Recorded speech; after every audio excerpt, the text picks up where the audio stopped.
тут, в Британії, і ще більше будуть прибувати далі. I'm told they're already mastering the art of driving these 62-ton sophisticated weapons, which will soon be making a difference on the battlefield of your country. All over the United Kingdom, Ukrainian men and women are learning how to command and control NATO standard weapons, whether that is in drone warfare, tank operations, or basic training. Their dedication, courage, and determination is a credit to you and your country. And Volodymyr, your visit here today underlines our two countries' close and enduring friendship. We will always be by your side, your staunch and unwavering friends. We both know the people of Ukraine's incredible strength and inspiring bravery will ultimately defeat tyranny. That is why we are training and arming them with the equipment they need to push back Russian forces. And as I said to you earlier today, we are also accelerating the delivery of our equipment, the equipment of our allies, to ensure that it reaches your front line in coming days and weeks, not months or years. The Ukrainian crews who arrived last week will be using Challenger 2 tanks to defend Ukraine's sovereign territory next month. And I'm pleased that today we have agreed that we will expand our training program, a program that has trained 10,000 troops in the last 6 months alone, to your Marines and fighter jet pilots, ensuring the armed forces of Ukraine are able to defend their country for generations to come. We must arm Ukraine in the short term, but we must bolster Ukraine for the long term. Your country cannot be left vulnerable to attack ever again. Today we have signed the London Declaration, further deepening our cooperation, and in the coming days we will mark a year since this needless and unprovoked invasion, and Russia will see more than ever that their tactics are only solidifying Western resolve, only convincing us to go further and faster to help you, Volodymyr, and we will. After all, you told me last week that collective international unity is your greatest weapon, and you can be sure that we will deliver on that, not just now, but long into the future. Thank you so much. Thank you so much, Prime Minister, шановний.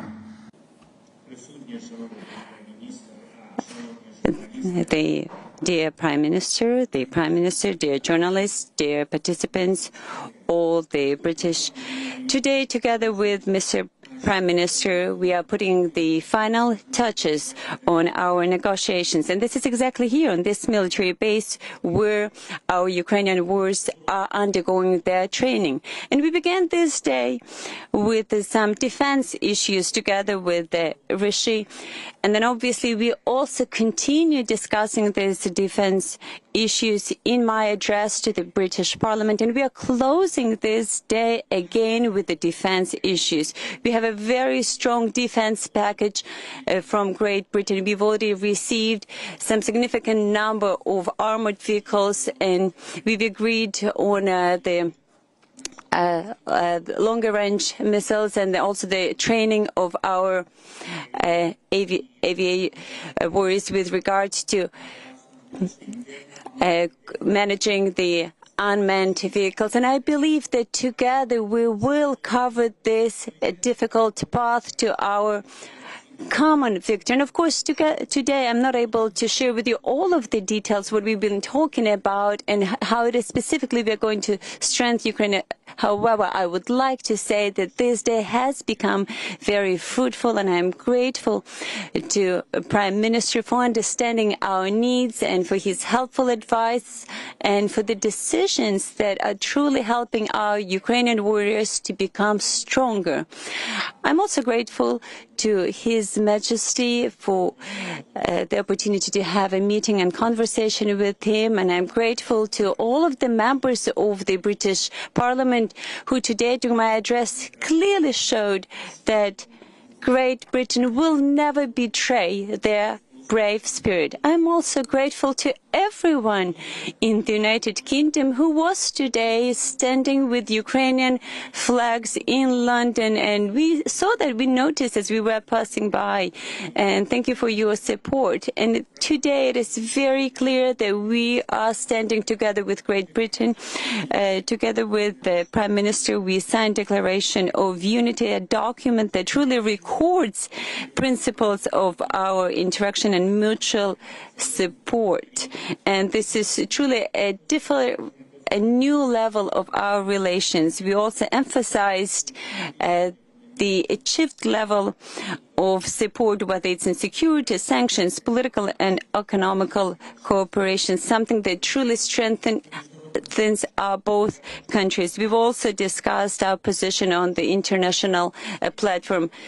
My deep gratitude to Rishi and all of Great Britain for your readiness and willingness to work with us in executing the Ukrainian peace formula. And I also would like to thank all of our Ukrainian warriors, whether it's every soldier, sergeant, officer, or general.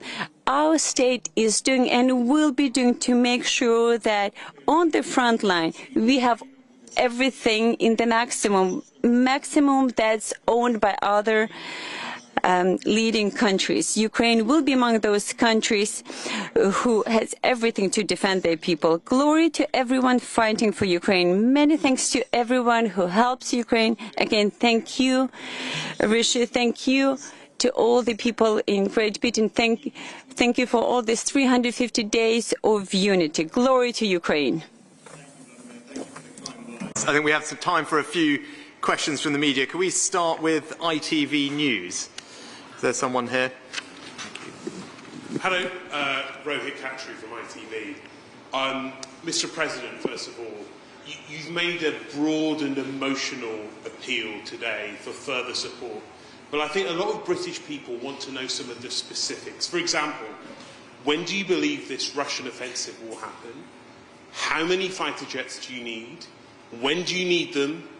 And what happens if you don't get them? And to you, Mr. Prime Minister, you seem to be inching towards a position of being able to provide fighter jets towards for the Ukrainians. Can you offer absolute clarity here and now? Will they get them? And if so, when? Thanks, Rohit, for the question. Why don't I start and then I'll do that, Volodymyr. So I think, look, first of all, we've been very clear, and we've been clear for a long time, that when it comes to the provision of military assistance to Ukraine, nothing is off the table. And that's because we're determined to ensure that Volodymyr, the President, and his people can be victorious against Russian aggression. And we've backed up that rhetoric with action. Last year, behind the United States, we were the single largest donor of military equipment to Ukraine, and we said that we would match or exceed that amount, almost £2.5 billion again this year. And you saw when it came to the provision of main battle tanks, we were the first G7 nation. I announced that weeks ago, something that the President and I had discussed previously. It was important in order to ensure that Ukraine could make progress on the battlefield. And I think we helped lead an international conversation which led to many other countries following us and providing main battle tanks to Ukraine. So when it comes to fighter combat aircraft, of course, they are part of the conversation. Indeed, we've been discussing that today and have been previously. And that's why we've announced today that we will be training Ukrainian Air Force on NATO standard platforms. Because the first step in being able to provide advanced aircraft is to have soldiers or aviators that are capable of using them. That is a process that takes some time. We've started that process today. That's because we're keen to support the President and his country in delivering a victory, and nothing is off the table. And our leadership on this issue is something that we all collectively should be very proud of, and I know that the President is grateful for. Дуже дякую. Well, thank you. Thank you very much. Thank you for your question. With regard to the equipment, that we need, of course, there's a lot of equipment we need and a lot of different equipment. It all depends on the situation, on the battlefield, on the kind of in the military direction, but also depends on what's happening within the country. You know how we are fighting against the Iranian drones. You know, there are hundreds and thousands of them, and we fighting against them by various means, and that includes also our ballistic missiles, because these unmanned vehicles, these Iranian drones, they hit civilian infrastructure, educational infrastructure, hospitals, schools, civilians, because they are trying to threaten Ukrainians, but they're trying to make them flee, but Ukrainians are not going to flee, because that is why when we talk about this, we do need air defense systems, and we are grateful to everyone who is providing them. And that also, when we have those systems, that allows people to go to work, and once people work, obviously this money, they'll not just go for pensions or other social welfare, but also this also goes to support our warriors. That's why it's very important that we have everything needed to support people in their jobs. And when we talk about the battlefield, what are our priorities? Of course, armored vehicles. We know that our enemy has got thousands units of armored vehicles, back from the Soviet Union heritage. And of course, NATO armored vehicles, they are the best, and yet there are only few of them. When you only have 10 NATO armored vehicles against 1,000 of Soviet armored vehicles, well, what are the chances, And we have no way out. We have to stand firm. We need armored vehicles, we need tankers, we need fighter jets, and obviously we've spent a lot of time talking about this together, and you've just heard what Mr. Prime Minister has already mentioned. And even today and tomorrow we will be meeting with the EU leaders and discussing these issues, and also longer range missiles. That's our priority, and I'm very grateful that Britain has finally heard us in that regard, and I do hope that other countries will also hear us when it comes to longer range missiles, because we do need to push back the Russians so people can just live. And as to the offensive, what can I say? Frankly, we live in the state of war. What can I say here? We cannot be just thinking about the offensive. The offensive has never happened, it's just been a different kind of intensity. So all we need to think is that let us make Russians think about Ukrainian counteroffensive, okay? They need to be thinking about this. They need to be thinking how they should be leaving our territory. That's all I would like to share with you. Thank you. Thank you, Volodymyr. Next, can I call on BBC Ukraine?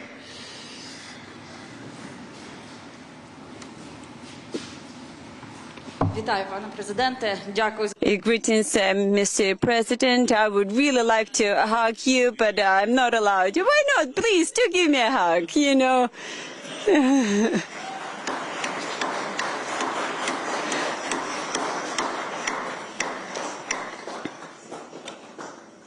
Security. Understandable. My question is to you, Mr. Sunak.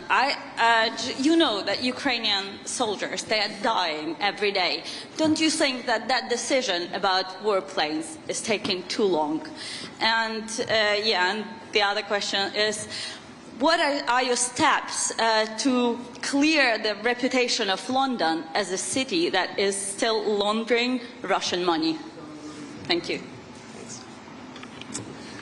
So I think you heard from the President's previous answer, Natalia, about the very immediate needs, and that's air defense and long-range missiles. And that's the conversation that we've been having most recently about how can we provide air defense to protect the Ukrainian population. That has been the thing that we've talked about probably most in all of our conversations, which is why we've provided thousands of surface-to-air missiles and air defense systems, and will continue to do so, and more are coming over the next few weeks. And as the President said, probably the most crucial capability right here and now is main battle tanks, which we led on, but also those long-range missiles. I think that and all the talking that we've done and the planning for how we can have decisive victory on the battlefield and make progress it requires long-range missiles, which currently the range is not there. And again, that's the conversation that we've been having, and again, we hope that Britain can lead. But when it comes to protecting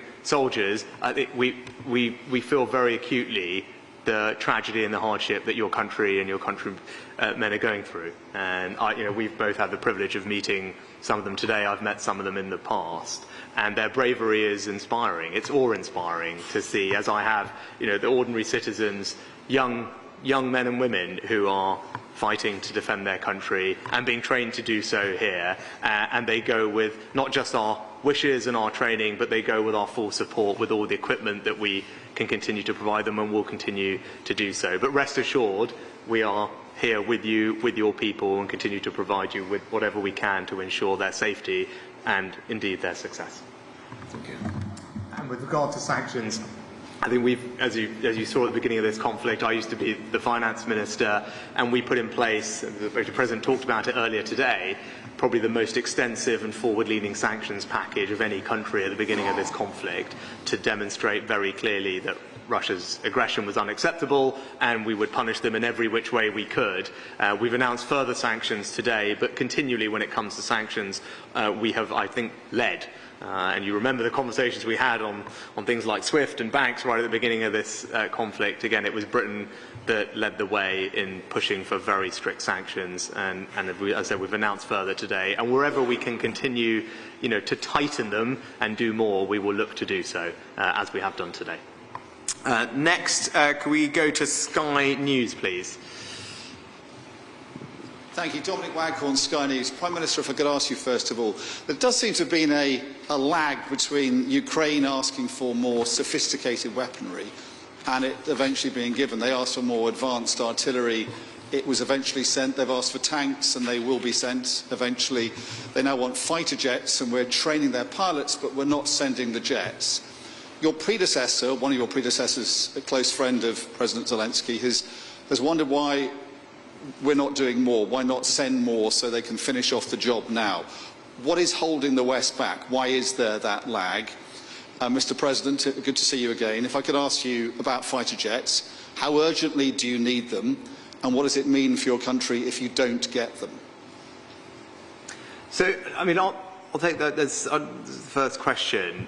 And again, I probably the notion of the question, because I think we have continually led, actually, in the UK with the provision of equipment to Ukraine, and whether it was right at the beginning with anti-tank missiles, whether, as you heard from the President, the importance of armoured vehicles, I think we've sent hundreds, whether it's artillery guns, again, in the next few weeks, a new set of batteries of artillery guns will arrive, tanks we've already talked about, and we're training combat aircraft for the first time.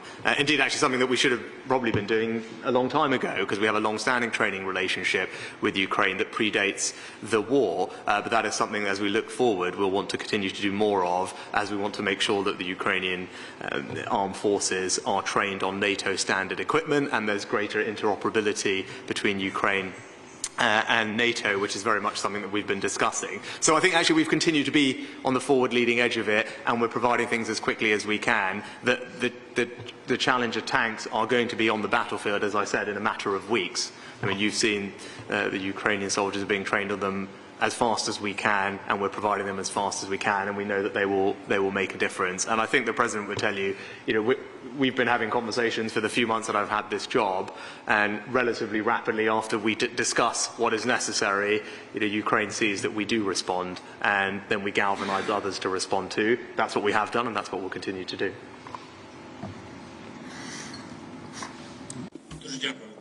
Thank you very much. And I would like to be honest with you here. In the history of this war, there are several pages, and one of these pages, so in fact even sections, maybe in this war, has been a very special section for our warriors, and also Great Britain providing equipment, and here we're talking about javelin lines as well. And then our people had to rise up and they had to fight with what they had. You know, we're not doing any self-pitying here, okay?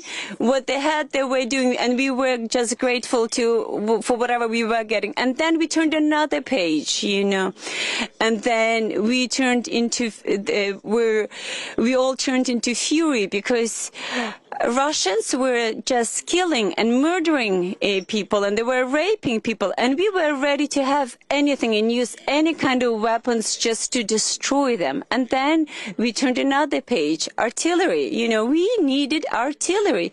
We needed to work in a different direction, and this is exactly where we received some help and support.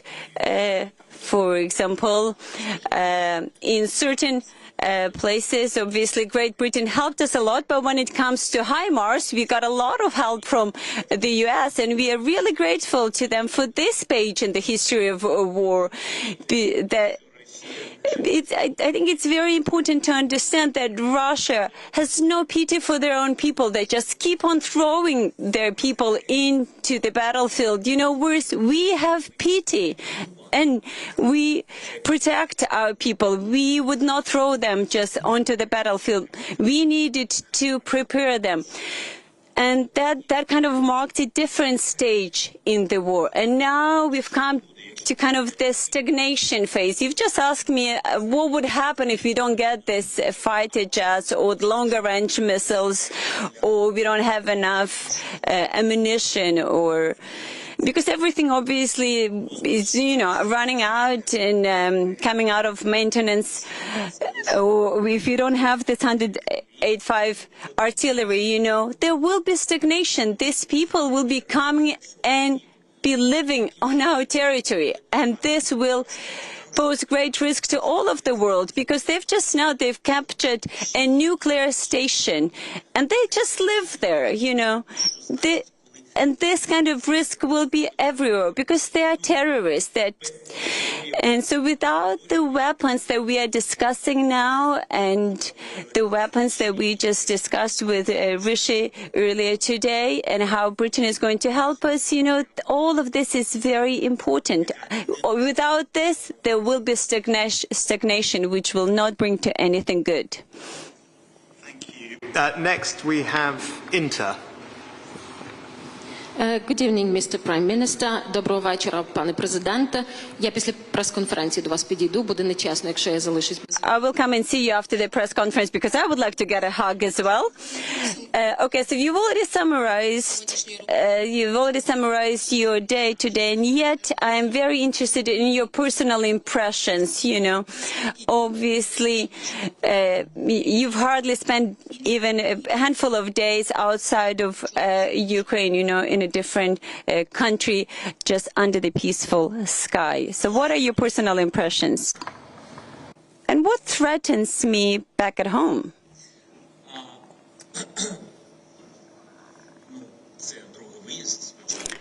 You know, yes, this is my second visit outside of Ukraine after the beginning of the Russian invasion.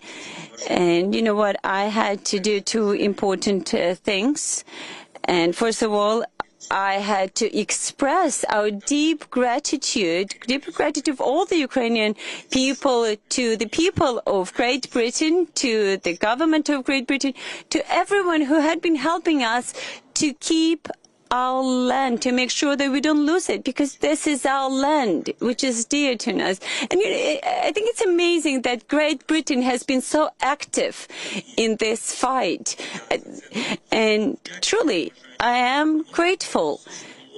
We should not be forgetting everything what we've gone through all of these months. At any point, we could have lost our independence, and yet, all of that time, we haven't had battalions, unfortunately, battalions of friends and allies, but yet we had a very strong unit of friends, partners, allies, and Great Britain has stood as our ally and friend here. And I also would like to say that whatever we can do, we should be doing. And this is what we are trying to do. We are trying to remember who has been with us from the very first day of the war, because we will get this victory, but it just doesn't happen overnight. And, our warriors, our partners, our people, those are the key, how would I put it, probably, those are the key aspects that helped us to be strong and to push back the enemy, yet the war has not ended. And then there is another reason why I'm here with this visit, and that's the heavy artillery. And that's why I'm here, I'm here again. We have to do what we can do. We have to come and we talk. We have to talk openly. We have to be frank. I'm the president of the country which is fighting now for the independence. And that's why I have to do everything possible to make sure that our partners give everything they can to strengthen us on the battlefield. So those are just two reasons, gratitude and weapons. Although, yes, London is a very beautiful city. It's a shame I don't have time for this. Thank you, Volodymyr. Right. And lastly, Harry, the Sun. Thank you, Prime Minister.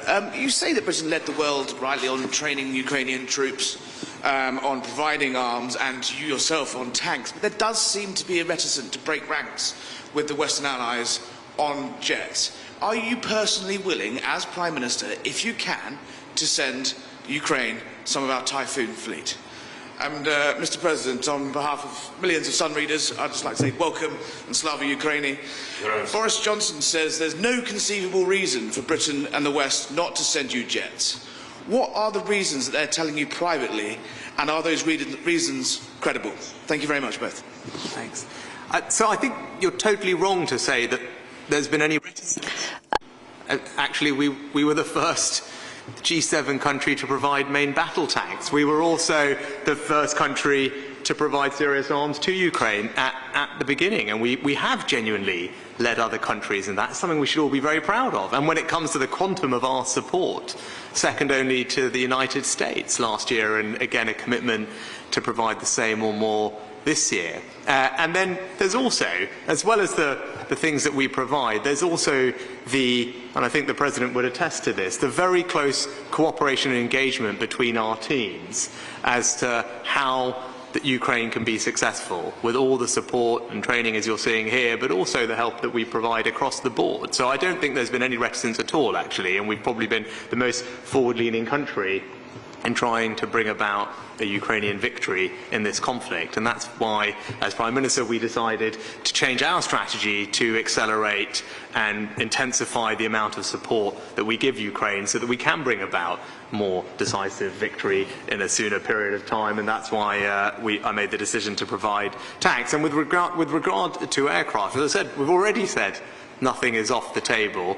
And the first step on that has to be to have people who can fly what are very sophisticated pieces of kit. I mean, from start, if you take someone who's brand new for a fighter jet, as Volodymyr would also say, it takes 3 years. Now, obviously, that's not what we're working with because Ukraine has existing fighter pilots. But we do need to make sure that they can operate the aircraft that they could potentially be using, but also there's a supply chain around such sophisticated aircraft. Those are the conversations that the President and I are having, and making sure that we understand all the supply chain needs that go alongside aircraft like that, making sure that they can be used and used safely and kept safely. So we're having that conversation, and it's also a conversation we are having with our allies, because particularly some of the aircraft that we have are done through joint treaty with multiple other countries. And I think we've seen that with previous bits of kit that others have had to give. For aircraft, that is something that we are also involved in, because we have, as I said, there are other allies involved in the provision of those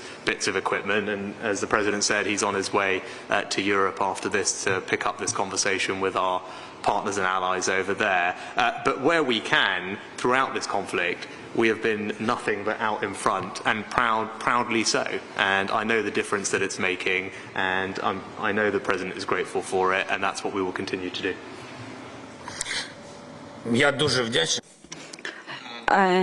truly, I am grateful. And again, even today, once again, I heard from Mr. Prime Minister the desire to provide fighter jets, and officially he declared that they can begin training our pilots. And again, also, when it comes to typhoons, not everything depends just on the decision of Great Britain. And I will be working in that direction because, again, this is how we are changing and how we have been able to change many things.